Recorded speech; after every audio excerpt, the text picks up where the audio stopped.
I don't view sex as people view sex. I don't even really like talking about it in a sense because it's not physical for me. It's spiritual for me. It's a connection. Okay. You know, I pray before I have sex. That's real. And when I noticed, what made me kind of shy away from talking about it is because when I talk to women, it seemed like they was chasing after a fetish or they was seeking arousal or things of that nature and really wanted clout from those type of situations and conversations, but they don't understand, like, when you with God, this is spiritual unification. This not no just, you know, in and out the put, I'm beating up back in. This ain't just that. You know, now we get excited sometimes, you know what I'm saying? If a woman say I ain't in her stomach, she hating on me. But, that's how I was a superhero. But I'm just saying that, like, I shy away from those type of conversations because it's like sex is sacred to me. It's spiritual unification. Come on, like, what man you meet that don't release? Right. What man have you met that don't release?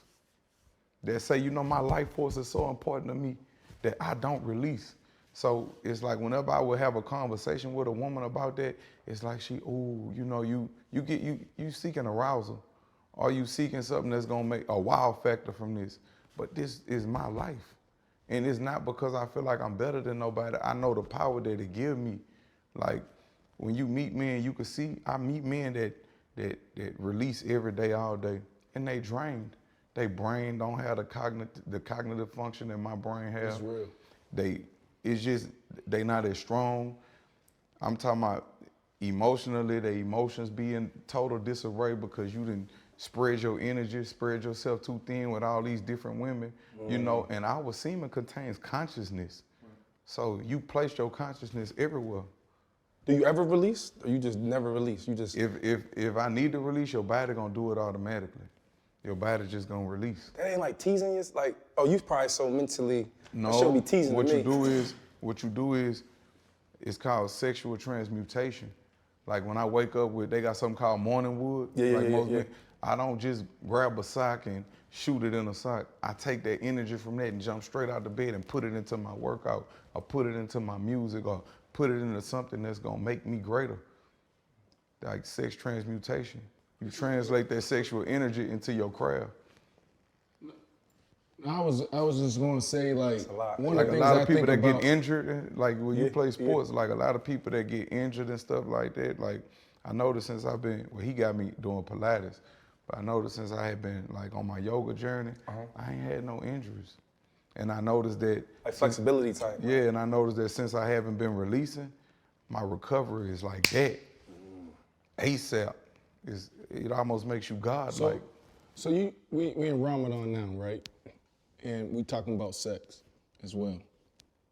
One of the things I think about as a man, I think about discipline. I feel like for us to reach our full potential as men, we gotta be disciplined. And I look at a couple areas in my life, and I could miss a couple, but like sexually, if you can't be in control, then you're not in control, right? Like, can you say no? Can you walk away? Do you have boundaries around what you're doing? Training is another one, how you take care of your body. Like, I feel like you have to have a routine, a discipline around how you take care of yourself. And as athletes, a lot of this is already built in, that routine, that structure, you know, but we're not thinking about sex. And then also food. Food's a big one. Do you have discipline at the table? Think about it. It's hard, like, to walk away. It's hard. And a lot of us don't even think about that. Like, can you walk away? And I brought up Ramadan because, you know, you go through this experience and you gotta have that discipline. And when you do that, it's like, when you talk about evolving and you talk about learning and experiencing different things, the world just opened up. The longest for me, I went 7 months celibate last year. Damn. Yeah. And I felt powerful. I felt strong. Turned you into a monster. You know what I'm saying? Yeah. And they laughing at me. I shared this with my team a couple weeks ago. No, it's another experience, but like, I'm impressed. I released a couple weeks ago. And look, bro, what I'm telling you. When you was doing that, when we was communicating, you could see it all in your skin. Your glow was there. And that's what the woman's ovaries are attracted to. Like that, you could walk in the room and your aura is so strong. It's called magnetism. I use that to magnetize the things that I want into my life, such as the accomplishments and goals. When I walk in a room, of course, a woman gonna say, yeah, I ain't really feeling him like that. You just saying that because the Don wasn't on location. But when I'm on location, you gonna lose your mind because your body, you having a chemical reaction to my aura. You can't help yourself when you in the presence of greatness.